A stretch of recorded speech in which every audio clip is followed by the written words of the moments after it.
We are passionate about the human and animal bond. We are independent. We value our heritage. We value our people. We focus on what matters. We focus on our customers. We innovate. We see the world differently, and we are not afraid to change the game. We believe in prevention. We are bold in our approach, preventing disease, preventing pain. We are Boehringer Ingelheim.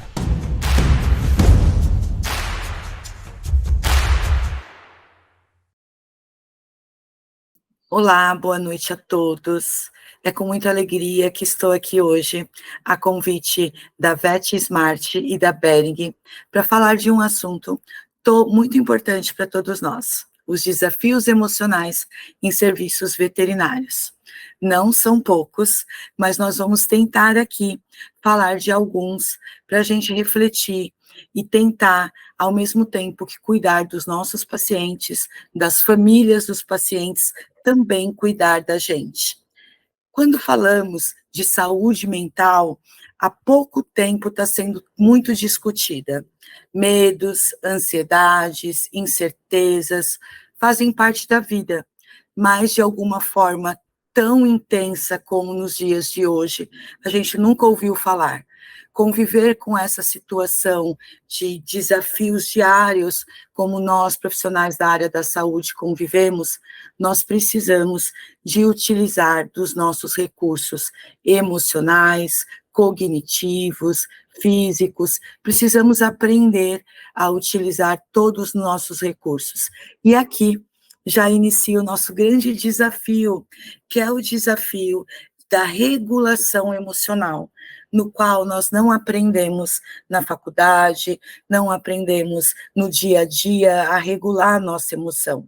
Pelo contrário, todos nós, profissionais da área da saúde, nós somos treinados a olhar para o cliente, a olhar para o paciente, e em nenhum momento nós nos olhamos e identificamos e reconhecemos e ainda validamos nossas emoções. Aqui inicia o nosso grande desafio, reconhecer, nomear e validar o que eu sinto. Quando eu tenho o autoconhecimento das minhas emoções, eu consigo controlar e ajudar o meu cliente, ajudar o meu paciente, tendo assim um autocuidado.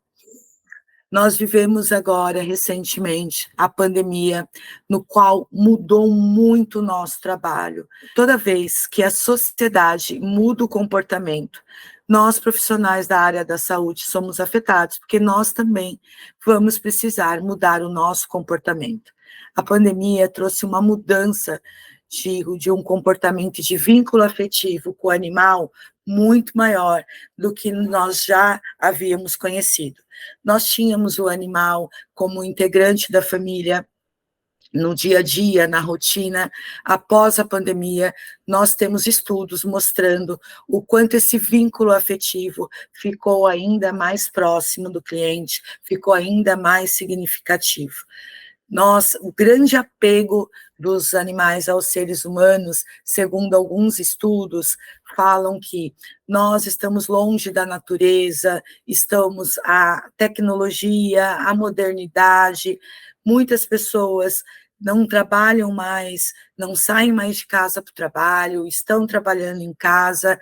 Essa diminuição da família trouxe um outro papel para os animais na nossa rotina.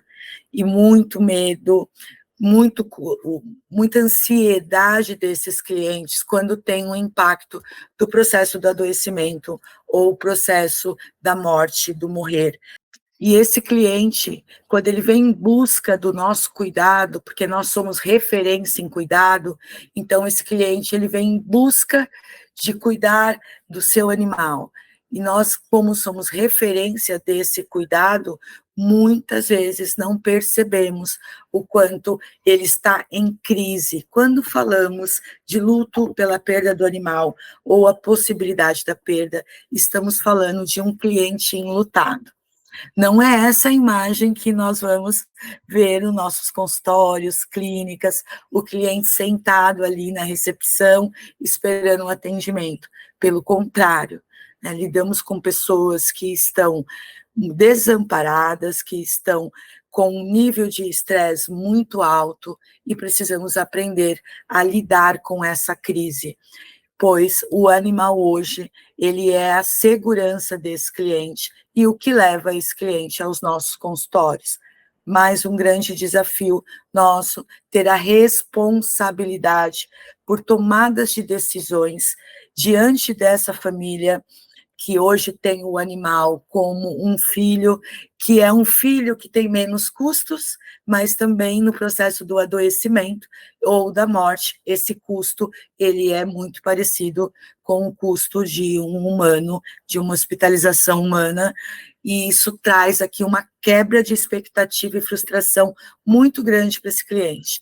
Quando eu estou frustrado, desamparado, eu estou em crise, e essa crise, na maioria das vezes, ela é essa raiva pela possibilidade da perda, a raiva pela quebra do financeiro, porque aqui eu tenho a expectativa que eu vou ter um filho com menos custo. No entanto, quando ele adoece, esse custo ele é muito parecido com a medicina humana, e é diante dessa pessoa que nós estamos. Então, aqui o nosso grande desafio é a gente conhecer esse processo do luto, conhecer as nossas emoções, para eu conseguir controlar. Vocês, mais do que eu, sabem, quando a gente não controla, o que a gente não conhece, a gente não controla. Então, se eu conheço os meus medos, a minha ansiedade, a minha frustração, eu consigo validar, reconhecer, para, assim, estar diante desse cliente desamparado, que agora tem este animal não só com diversos papéis, não só como integrante da família, mas hoje esse animal, ele é com quem esse cliente conversa, não sai mais de casa, não pega o transporte para ir trabalhar, não tem colegas de trabalho. Então, a pandemia trouxe uma outra relação no qual nós fazemos parte dessa relação. Esse animal, ele é a fala, a escuta, o toque, é quem traz um pouco da natureza e do contato humano para o nosso cliente. E a possibilidade da perda quebra essa expectativa, gerando uma crise no qual nós vamos estar diante dessa crise. E a todo momento estamos combatendo a morte. Nós, profissionais da área da medicina veterinária, o nosso contexto fala mais de morte do que qualquer outro profissional da área da saúde. Nossos pacientes, os pacientes de vocês, eles vivem 1/8 da vida do ser humano. Então, a todo momento estamos diante do contato da perda, estamos diante do contato da morte, e esse luto, muitas vezes, ele não é validado, não é autorizado. Nós, profissionais da área da saúde, você, médico veterinário, também fica enlutado pela perda do paciente, pela perda diária de tantas coisas que são perdidas para a gente estar no nosso trabalho, na nossa rotina, o quanto precisamos lembrar que também ficamos enlutados. Porque se eu não entendo a minha tristeza, se eu não expresso essa dor, as chances de eu adoecer são muito maiores. Porque sofrimento, ele só é sofrimento quando ele é dividido, quando é compartilhado. E muitas vezes nós escutamos o cliente compartilha a dor dele conosco, a fala nos reorganiza, acolhemos esse cliente. E quem nos acolhe? Quem fala conosco? Quem escuta a gente? Então, quanto é importante aqui um desafio muito maior e uma necessidade, uma sugestão, falem como vocês se sentiram diante da perda de um paciente, diante de um cliente que naquele momento a raiva, a agressividade foi deslocada para você, na troca de plantão, quando foram passar as informações, a gente fala do cliente, do paciente, e a gente não fala da gente.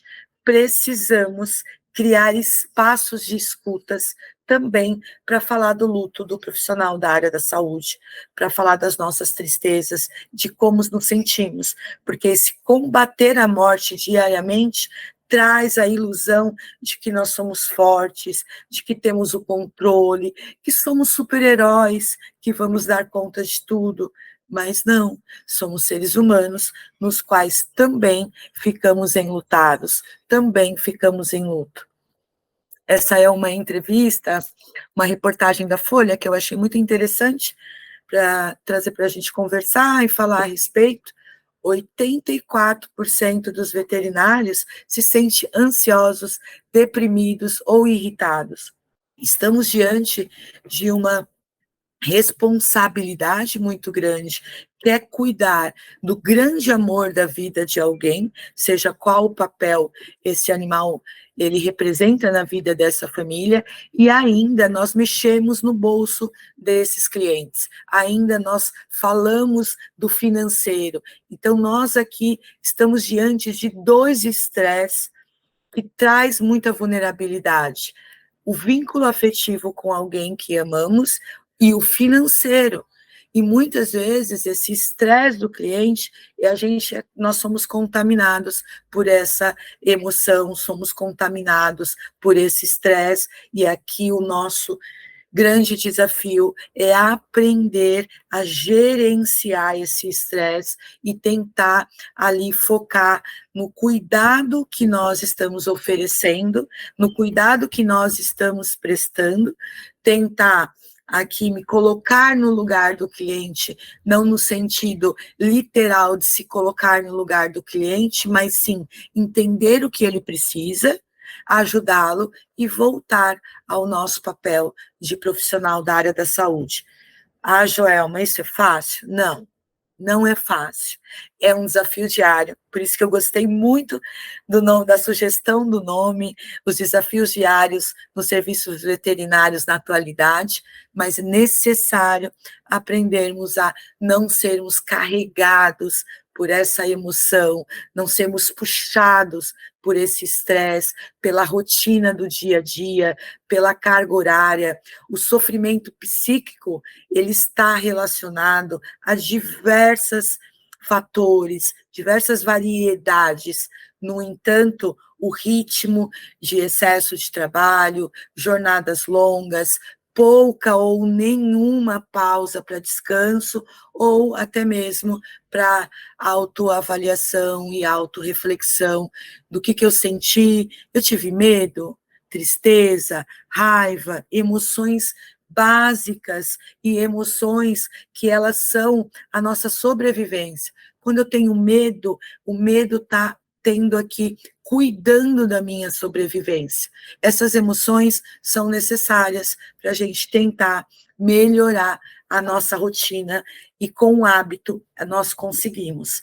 E entender, nosso primeiro passo, sei que parece óbvio, mas é importante falar que o nosso primeiro passo é entender o estresse. O que é o estresse? Como que inicia essa carga no nosso organismo, que interfere nos resultados da qualidade de vida, nas perspectivas particulares, seja do ambiente de trabalho, seja da nossa vida pessoal, profissional, esse fenômeno que nos atrapalha tanto no nosso dia a dia. Com todas essas demandas, ainda temos a tecnologia aqui nos avaliando a todo momento. Hoje, a validação externa não é mais uma validação do ser humano. Não tem um ser humano que olha no nosso olho e diz sobre o nosso trabalho, valida, você está indo bem, você está conseguindo, está desenvolvendo. Não, hoje a nossa avaliação é na rede social, é no Google, é no Instagram, são nas redes sociais que os clientes validam ou não validam o nosso trabalho. Então, aqui a gente perdeu a interação humana, um outro desafio. Precisamos ter autocuidado digital. Não podemos ficar a todo momento nas redes sociais. Não tem como mais, né? A tecnologia chegou para ficar, até por isso estamos juntos aqui, A tecnologia chegou aqui para a gente participar, para a gente, à distância, conseguir conversarmos, mas o importante pensar quanto tempo eu estou ficando nas redes sociais. Quanto tempo eu estou me conectando e olhando para o outro e não consigo olhar para mim mesmo. Estou ali sendo julgado e esse julgamento pode impactar muito a nossa autoestima. Então, muitas vezes, estamos ali nas redes sociais, olhando, clicando, curtindo, e não conseguimos perceber o quanto ali a gente também está se frustrando, porque ali eu estou me comparando, eu estou trazendo uma expectativa muito grande, e a gente sabe que quem vê stories não vê processo. Então, nós sabemos que o processo não é exatamente o que estão nas redes sociais. Então, autocuidado com digital no momento de estresse, no momento que sábado, domingo, nós profissionais da área da saúde trabalhamos muito aos finais de semana, ao feriado, então evitem estar direto nas redes sociais, porque as pessoas estão passeando, estão viajando, e nós temos a sensação que só nós estamos trabalhando, que mais ninguém está trabalhando, está todo mundo viajando, passeando, principalmente na hora do almoço, quando às vezes não deu tempo da gente almoçar naquele horário, por conta da demanda, que a gente sabe que ela é intensa e extensa, eu entro nas redes sociais, só vejo as comidas, pratos deliciosos. Então, cuidado. Um desafio, não olhem as redes sociais a todo momento, coloquem um tempo, manhã, tarde, noite, porque a gente está perdendo muito tempo, não estamos focando no que precisamos focar nas redes sociais e impactando a nossa autoestima. E como resposta, né, o estresse aqui de uma forma nos cobrando porque a gente não deu conta de fazer o que deveríamos ter feito. O estresse nada mais é do que a resposta do nosso corpo a uma exigência que nós não estávamos prontos a atender essa exigência, seja no trabalho, seja estudo, seja na nossa rotina particular. Quem de nós já não sentou ali no sofá ou foi assistir um filme se sentindo culpado porque não deveria estar ali? Porque o tempo é muito curto, porque eu não posso descansar. Isso é um estresse porque está descansando. Olha que incrível, olha o que nós fazemos com o nosso organismo, o quanto eu preciso conhecê-lo e dar respostas para ele. Se eu tenho uma resposta de estresse, por uma exigência que eu não estou pronta, então o que eu preciso fazer para estar pronta para essa exigência? Qual habilidade me falta? O que eu preciso desenvolver? Porque nós temos a técnica, nós profissionais da área da saúde temos a técnica para trabalhar. O que nos falta é a habilidade de nos relacionar conosco, porque quando eu aprendo a me abraçar, quando eu aprendo a reconhecer a minha vulnerabilidade, fica mais fácil para eu não exigir o que eu não posso cumprir. Só que para isso eu preciso saber para onde eu vou, quem eu sou, quais são os meus limites, quais são os meus gatilhos emocionais que me levam para o estresse. O que me estressa não é o que estressa você. Então, quais são esse autoconhecimento? Sugiro que iniciem fazendo uma lista de gatilhos emocionais e aqui a gente vai começar. Não estou dizendo que a gente vai conseguir não lidar mais com o estresse. Isso não é possível. O estresse, para acordar, exige um nível de estresse. Então, a única forma da gente não ter estresse é quando a gente morrer. Não tem outra forma. Então, nosso grande desafio é aqui gerenciar, ter a habilidade de gerenciar o estresse. E quem de nós não estamos estressados? Não é só a classe veterinária, a classe da medicina que está com estresse, que está ansioso, que está depressivo. Não, seres humanos, nós seres humanos estamos estressados, nós seres humanos, nós perdemos a habilidade de se relacionar com pessoas, estamos muito voltados à tecnologia, estamos cada vez mais exigentes conosco, precisamos ser mais gentis conosco. Então, espelho, espelho meu, existe alguém mais estressado do que eu? Todos nós estamos. E aí a pergunta é, espelho, espelho meu, como eu consigo gerenciar o meu estresse? Essa é a nossa grande pergunta. É porque nós temos, além da nossa profissão, da nossa vida pessoal, a nossa área é uma área que tem uma alta prevalência de estresse por conta da continuidade dos estudos. Aqui esse artigo mostra para a gente que 35% dos profissionais que estão com alto nível de estresse na pós-graduação. E nós sabemos o quanto a nossa área exige estresse, e nós precisamos exigir essa continuação dos estudos, seja pós, mestrado, doutorado. Então, às vezes a gente coloca uma profissão o nível de estresse e de ansiedade, mas nós precisamos olhar para todos os fatores, né? Estamos diante de uma pós-pandemia que a doença, sim, está controlada, a contaminação está controlada, mas os efeitos psicológicos ainda estão por vir, estão para acontecer, estão acontecendo dia a dia. Como hoje a gente atende clientes que estão com animal porque o pai morreu do Covid, ou clientes que adotaram um animal no Covid e têm um outro vínculo afetivo, ou clientes que ficam extremamente vulneráveis de levar para uma vacina, porque perdeu alguém antes de chegar à vacina. Então, nós estamos num outro contexto, o nosso mundo mudou. Bem na nossa vez, o nosso mundo mudou.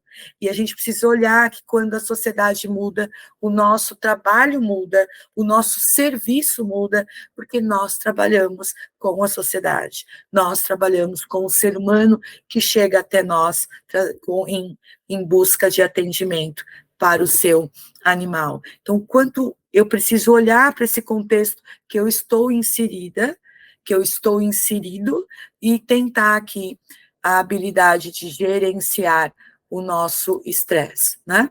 E olha que eu trouxe um dado para vocês, para a gente entender o nível de estresse que nós estamos no dia a dia, né?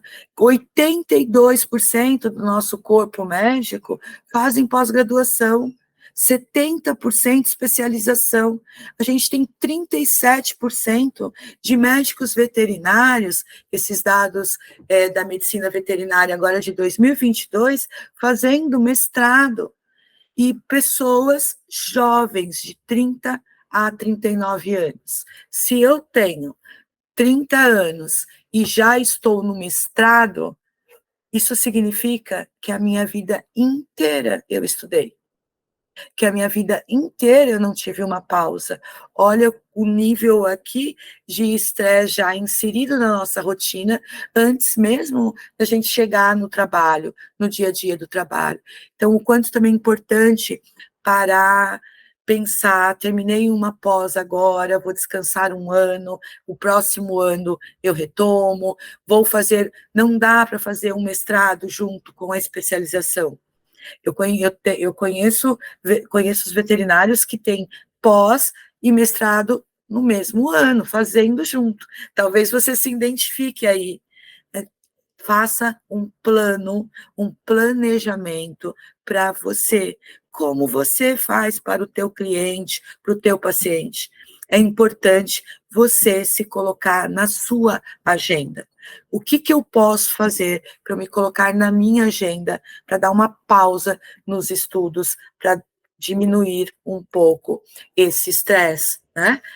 E ainda, diante desse luto do cliente, diante do sofrimento desse cliente, do paciente, pela possibilidade da perda do animal, essas pessoas que estão enlutadas, nós estamos ali diariamente em contato com elas. Então, nós temos ainda a grande possibilidade, um grande nós estamos mais vulneráveis a ser cometidos pela fadiga por compaixão, que é uma síndrome, que é o custo, uma síndrome laboral para quem trabalha com um outro em sofrimento. E nós aqui da medicina veterinária, nós temos uma particularidade quando nós falamos de fadiga por compaixão, porque nós estamos diante do sofrimento do cliente, do sofrimento do animal, do sofrimento do nosso colega de trabalho. Quantos de nós já não ficou 1 hora mais, 2, porque o nosso colega ia ficar sozinho, para ele não ficar sozinho, nós ficamos? Quantos de vocês já não ficaram juntos com a equipe para ajudar no momento de uma emergência, no momento de que um cliente não entendia o prognóstico ou o diagnóstico? Então, nós estamos a todo momento diante de sofrimento. E aqui é o nosso um outro desafio. Nós trabalhamos com sofrimento e nós precisamos aprender a transformar o sofrimento em uma experiência. Como eu faço isso, Joelma? Isso é possível? Isso é papo de psicóloga? Não. Quando nós entendemos o nosso contexto que nós estamos inseridos, é o primeiro passo para o autocuidado. Trabalho com sofrimento, trabalho com pessoas em sofrimento, então, claro, eu também vou sofrer. O excesso desse sofrimento, que é a fadiga por compaixão. Quando eu falo dele, quando eu me expresso, eu aqui estou transformando esse sofrimento em experiência. Então, mais uma sugestão, ao falarem com o cliente, escutem e falem com a equipe, conversem a respeito desse sofrimento, porque quando eu divido, eu consigo aqui nomear e não acontecer a fadiga por compaixão, porque a fadiga de compaixão é o custo por eu não expressar a minha dor, é o custo por eu não nomear a minha dor. Quando eu expresso, eu tenho a possibilidade, ela é muito menor. E aqui precisamos cuidar da fadiga por compaixão, para quando a gente não cuida da fadiga por compaixão, a fase mais grave é o burnout. A gente inicia na fadiga de compaixão e podemos ser acometidos pela síndrome de burnout. Então, a importância de cuidar, aqui eu consigo cuidar com autocuidado de fala, de olhar quanto tempo eu preciso para estudar, de olhar a minha qualidade de sono, a gente sabe que muitas vezes dormimos muito pouco, não temos uma rotina, mas olhar, essa semana eu tenho plantão, então eu vou dormir mais cedo, não vou sair, a outra semana eu não tenho plantão, eu consigo sair, fazer um planejamento da nossa rotina, como fazemos para o nosso paciente e para o nosso cliente. Precisamos de espaço de autocuidado. Precisamos falar a respeito de morte. É a única maneira para a gente prevenir a fadiga por compaixão. Se a gente não fala, isso se transforma num estresse que não foi elaborado, que é a síndrome de burnout, que é o esgotamento de nós mesmos. Aqui é a forma mais grave da fadiga por compaixão, o quanto é importante a gente cuidar do nosso sofrimento, porque estamos diante do sofrimento todos os dias. Estamos diante do sofrimento manhã, tarde e noite. Eu acho muito interessante quando eu escuto, nossa, hoje foi um caos, hoje foi muito sofrimento. Não é hoje. Nós, profissionais da área da saúde, trabalhamos com sofrimento. Vamos entender, aceitar e avaliar para a gente conseguir não adoecer. Porque aqui, se eu cuido da fadiga de compaixão, a chance de eu ser acometida pelo esgotamento profissional, ela é bem menor. Isso não quer dizer que não possa acontecer, porque é uma série de variáveis, né? Mas é importante a gente saber aonde se inicia a síndrome de burnout, na fadiga de compaixão. Então, vamos cuidar dela, é a prevenção do burnout, é cuidar do nosso sofrimento. E muito difícil, porque nós estamos diante do sofrimento do outro a todo momento. Mais um grande desafio para nós, porque o estresse ocupacional, ele aumenta aqui muitas chances da gente cometer erros, e aí quando a gente comete erros, a nossa baixa autoestima diminui, aí a gente fica mais frustrado, aí a gente vai achando que não somos capazes, que precisamos pensar em outra profissão, porque aqui eu vou tendo a vulnerabilidade de achar que eu não pertenço a esse grupo seleto. Porque o estresse aqui me coloca numa vulnerabilidade de erros que são fundamentais para o nosso dia a dia. Porque quando a gente diminui a atenção, quando a gente está com um nível de estresse muito alto, a gente diminui a nossa atenção. Aí aqui a gente pode preencher uma receita errada, a gente pode medicar errado, nós podemos aqui fazer qualquer procedimento que possa trazer consequências do estresse ocupacional, porque a gente pode ter esquecer de algum detalhe por cansaço. Por cansaço, nós temos falhas de memória, e que muitas vezes é entendida de que eu não sou capaz, de que eu não tenho habilidade, de que eu não estudei o suficiente, de que eu preciso estudar ainda mais, que eu preciso fazer um outro plantão para aprender mais, e talvez o que você precisa não é fazer mais, é fazer menos. Talvez o que você precisa não é aumentar uma jornada de trabalho, e sim diminuir uma jornada de trabalho. Mas o que fazer, Joelma?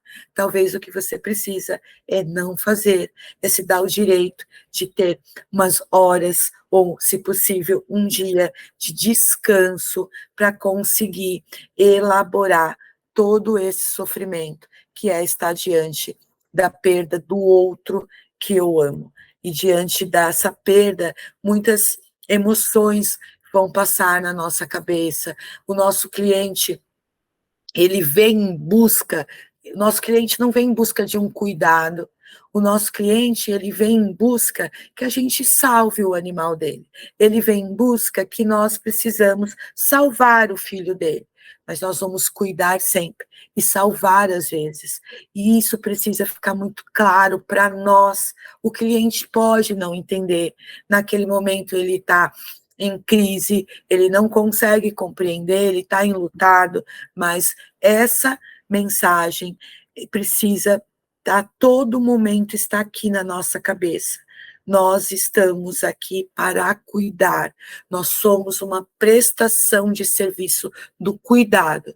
A serviço do que nós trabalhamos? A serviço do cuidar do cliente, do paciente, e essa tríade agora a gente precisa colocar, nos dias atuais, a gente precisa colocar também o nosso cuidado, cliente, paciente e o nosso autocuidado, para a gente conseguir continuar a cuidar do outro. Precisamos aprender a cuidar da gente. O estresse nas organizações surge quando a exigência da situação excede esses recursos, a capacidade de cada um de nós. Então, se eu estou diante de uma situação que eu não tenho habilidade para lidar com ela, aqui são as chances de eu ser acometida pelo estresse, de eu ser contaminada, são muito maiores. Aqui a raiva, a emoção da raiva, ela pode falar muito mais alto. Porque a raiva nada mais é do que a indignação, a invalidação de nós mesmos. Podemos sentir raiva. Pelo contrário, a médico veterinário, São Francisco, gosta de animais, são gentis, não podem sentir raiva? Podem. Somos seres humanos e a raiva é uma emoção que ela preserva a nossa vida. A raiva vai dizer para a gente, chega, essa situação eu não quero mais, eu vou querer outra situação, eu vou colocar o limite. Claro que a gente não vai ficar falando sobre a nossa raiva com o nosso cliente, com as pessoas que a gente não conhece, mas tentar do que eu estou com raiva. O que me impediu aqui dessa situação de estresse que eu não consegui gerenciar? Porque as síndromes laborais nada mais é do que o estresse mal elaborado. Nada mais é do que o estresse crônico que não foi gerido com sucesso. Então, percebem? Quando a gente consegue gerir, aqui a gente está tendo um autocuidado conosco e, como consequência, prestando o melhor serviço para quem estiver por perto da gente. Então, validem a raiva, o que é o meu limite, o que eu não estou conseguindo mais. Qual é o meu medo? Eu tenho medo da internação, eu tenho medo de falar com o cliente, eu tenho medo de situações de emergência, do que eu tenho medo? E aí, esse medo que preserva a nossa vida, eu vou pegar habilidades para lidar com esse medo. Tá, eu preciso estudar, eu preciso ficar mais calmo, eu preciso respirar, eu preciso estar com alguém que saiba mais do que eu por um tempo. Quando a gente sabe com quem a gente pode contar, isso reassegura a nossa existência humana. E aqui a gente não entra tanto em contato em desregular as nossas emoções. Então, raiva, tristeza, ansiedade, alegria, medo, são emoções básicas de nós, seres humanos, para preservar a nossa vida. Qual o nosso grande desafio? A regulação dessas emoções que nós não aprendemos. E ainda um outro grande desafio. O nosso corpo médico veterinário, ele é jovem, tem em média 40 anos. Pessoas jovens que estão aprendendo a lidar com as emoções, com a emoção individual, com a emoção do cliente. Aí a gente aprende, daqui a pouco muda tudo de novo, porque a sociedade muda, o comportamento da sociedade muda, muda o nosso comportamento também.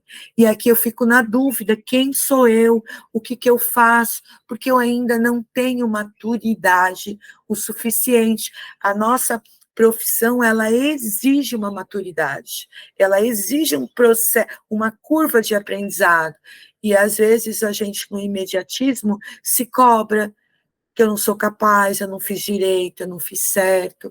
Seja mais gentil com você.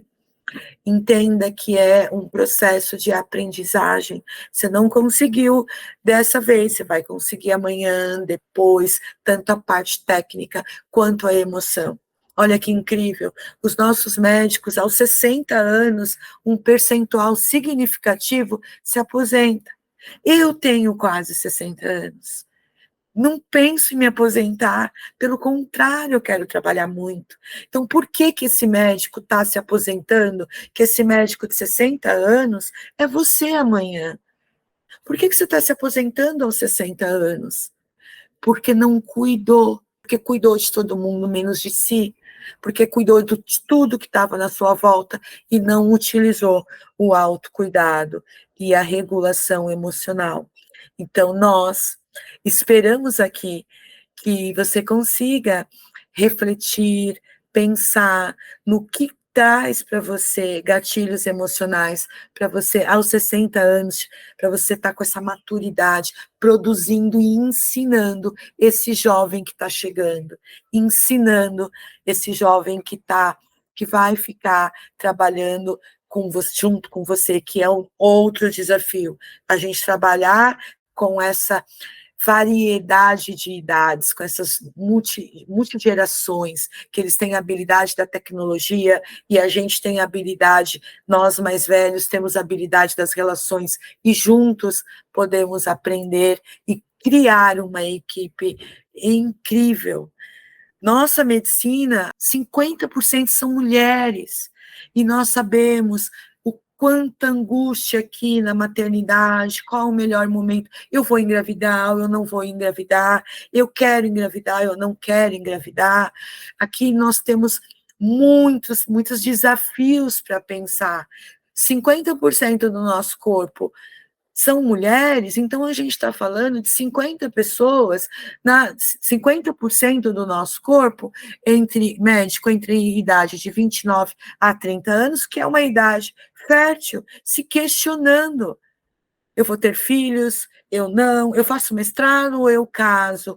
Então, se nós temos uma porcentagem alta de médicos veterinários ansiosos, estressados, a gente precisa entender o contexto, porque aí quando eu entendo o contexto, quando eu entendo a identidade médica, que está sendo a nossa proposta aqui, juntos a gente pensar nessa identidade médica, aí eu conheço, eu controlo, eu começo a pensar antes dos 29, dos 39. Se eu gostaria de ter filhos, se eu não gostaria, não, quando nós chegamos aos 39 anos, que aí é muito mais intenso esse estresse.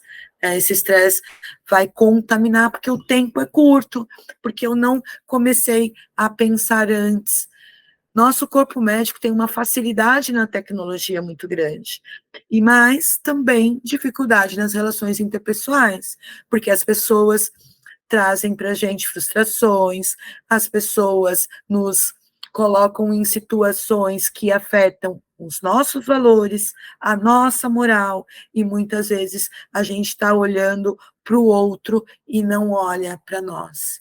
O que tem, o que essa pessoa me disse que ela feriu a minha moral, o meu valor, que aqui teve uma violência simbólica, silenciosa. Não, a gente está olhando para o que o outro falou, não para o que eu senti. Comecem a fazer um exercício, porque isso me incomodou tanto. O que esse cliente disse que me incomodou tanto? O que tem da minha história de vida que me afetou? Às vezes o que as pessoas nos falam tem muito mais a ver com a nossa história de vida do que com o contexto do que a pessoa está falando. Pensem, se coloquem na agenda de vocês, o que eu quero, o que eu, médica veterinária, o que eu, médico veterinário, quero para a minha vida pessoal. Aí, a partir daqui, vocês vão montar a vida profissional, porque a gente vai vivendo como se não houvesse o amanhã, e a idade chega, e aí quando chega o estresse está muito maior, um estresse crônico, porque eu não fiz o planejamento, eu não pensei o que eu queria, eu trabalhei e estudei. E aqui, sem essa integridade psíquica, a gente não consegue trabalhar. A integridade psíquica, ela depende das relações. Eu preciso ter a minha integridade psíquica com a minha família, com os meus amigos, quais são os meus planos pessoais. Vocês têm muito bem claro onde vocês querem chegar na profissão, o que eu quero estudar, qual a especialidade, aonde eu quero trabalhar, tá? Mas e na minha vida pessoal? O que me traz integridade psíquica? Eu estar com a minha família, com meus amigos, em lugares que eu gosto, em restaurantes, em viagens, e às vezes a gente fala, não tenho tempo, talvez não precise de tanto tempo, o que precisa é se colocar na agenda. Hoje vou tomar uma cerveja, um café, um vinho com alguém que seja emocionalmente significativo para vocês, com alguém que vocês tenham vínculo afetivo. As relações, elas integram a nossa estabilidade emocional. E muitas vezes a gente, na correria do dia a dia, se afasta de pessoas que a gente pode ter essa integridade por conta do nosso trabalho. Não consigo, Joelma, estou fazendo mestrado, estou fazendo plantão, minha carga horária está muito intensa. Pega o celular, ligação de vídeo e falem com quem vocês amem. Conversem, digam o que está acontecendo, porque eu preciso me sentir amparada. O desamparo gera angústia, solidão e sensação de não pertencimento, principalmente para médicos que estão estudando fora de casa, que estão longe de casa, traz uma sensação de que eu não pertenço a esse lugar. E aí, percebem quantos gatilhos emocionais vão nos atingindo? Então, nós temos o luto pela perda do animal, Nós temos, muitas vezes não estamos perto da nossa família, não temos tempo para passeio, não temos tempo para relações familiares. Olha quanta coisa, a nossa idade, quantas variáveis para chegar a esse nível de estresse crônico. Eu não consigo cuidar de todas? Não, não consigo. O que não pode é todas essas variáveis não estarem sendo cuidadas. Então, pense, qual variável eu posso cuidar agora? Agora eu estou muito longe da minha família, então não, eu posso usar o celular, tenho amigos da faculdade por perto, eu posso me encontrar, tomar uma cerveja, abraçar. O toque humano reassegura a nossa existência. Nós somos animais primitivos que precisamos do toque, precisamos da fala.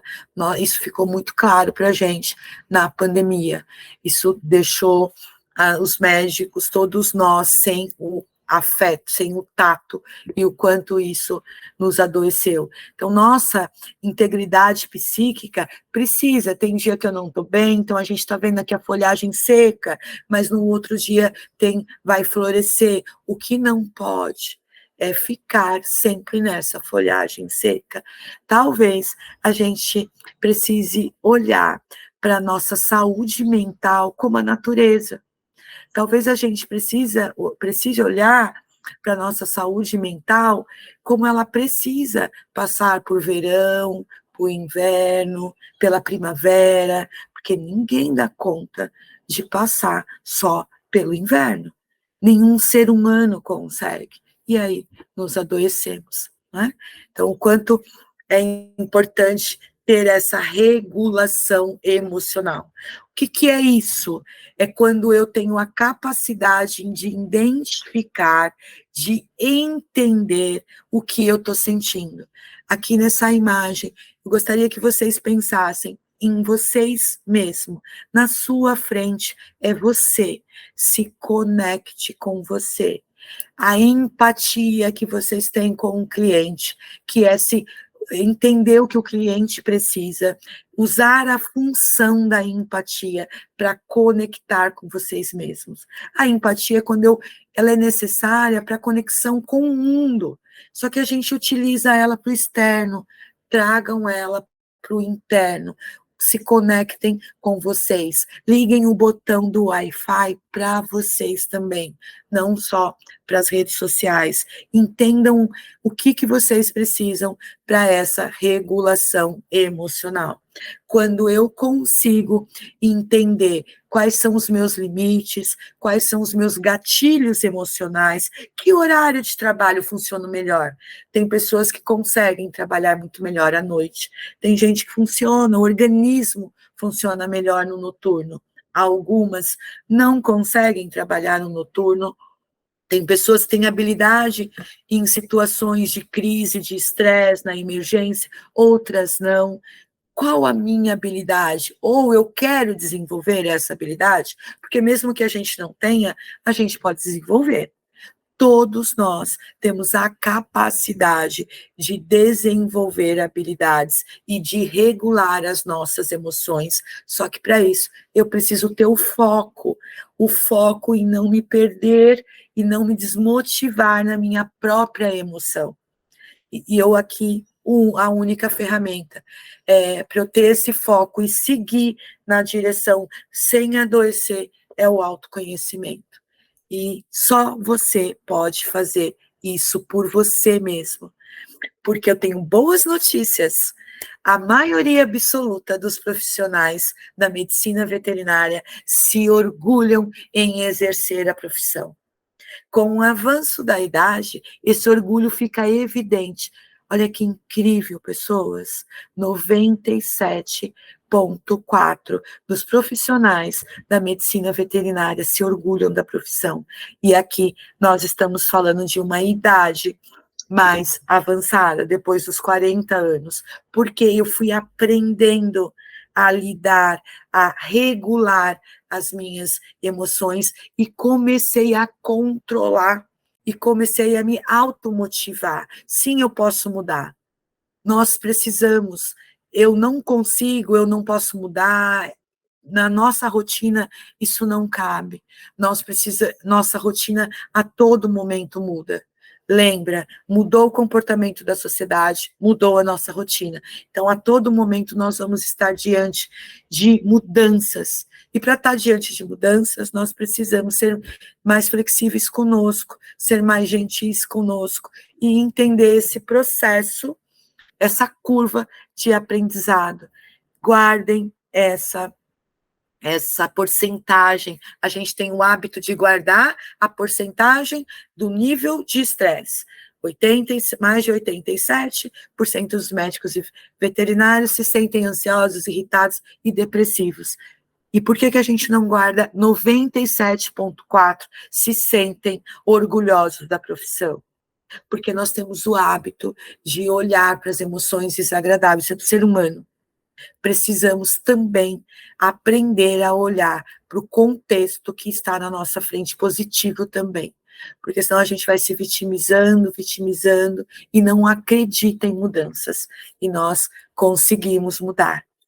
Então, vou terminando aqui, com muito prazer de falar com vocês, a importância do autoconhecimento, que é uma ferramenta que ela é necessária, sempre foi necessária, né? Mas nos dias atuais, com a tecnologia, com essa relação homem-animal que está mudando a todo momento, eu tenho, na minha rotina clínica do consultório, eu tenho pessoas com dependência emocional do animal, que são pessoas que não conseguem fazer nada sem o animal, não é uma relação saudável para ninguém, mas é esse contexto que nós estamos inseridos. Então, quanto melhor, eu preciso do autoconhecimento para eu conseguir atender essa nova rotina, essa nova demanda, essa nova sociedade que está inserida no nosso trabalho. E lembre-se, para cada paciente que vocês atendem, tem pelo menos 5, 6 vidas envolvidas, das famílias desses pacientes. Então, o que vocês estão fazendo é atendendo a humanidade. E para continuar a atender a humanidade, porque lembra, esse cliente fala com vocês, ele valida as emoções dele. Então, eu preciso também falar de mim, eu preciso também o crescimento de entender si próprio, para aí a gente compreender o outro. Porque quando eu não entendo a mim, eu fico tendo que dar para o outro algo que eu não tenho. Aí, se eu não tenho, eu vou pegando empréstimos. Vamos pensar numa conta bancária. Eu não tenho dinheiro, mas eu estou emprestando dinheiro.